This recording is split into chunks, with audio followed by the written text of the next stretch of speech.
Okey, ni akaun Versa aku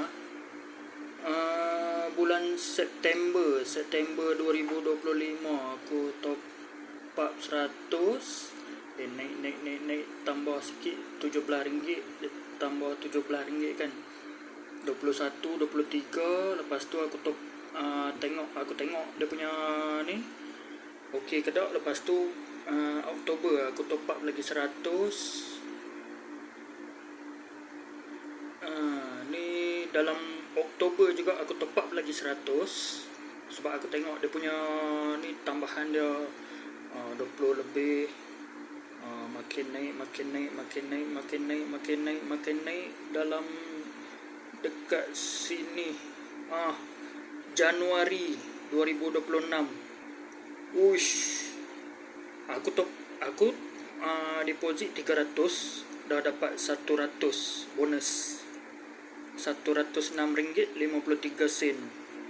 Lepas tu aku tengok, ish, ni macam okey ni aku. So Februari bulan 2 2026 aku top up lagi 200, jadi 500.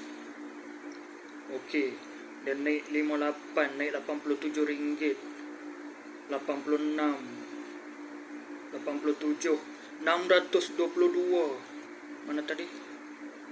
622, 34, dan naik sebanyak RM122.34.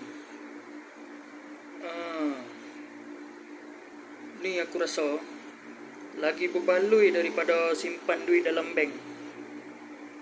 Kalau simpan duit dalam bank 1 bulan ke berapa bulan ataupun 1 tahun naik berapa aja. Ni dijangka akan naik lagi ni. Memang naik gila-gila nanti bonus dia. Ni dia turun sikit. Boleh lah naik RM90 kan. Naik dekat 100. Kalau total semua sekali aku dah top up tu 823. Yang ni sebab aku dalam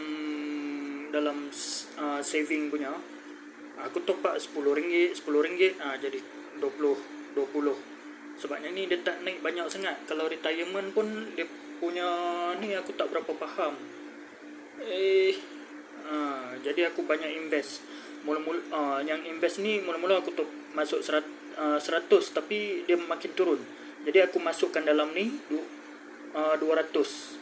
Yang ni pun tengah turun ni. Nanti kalau naik 100, dua-dua ni aku akan masuk dalam gold balik.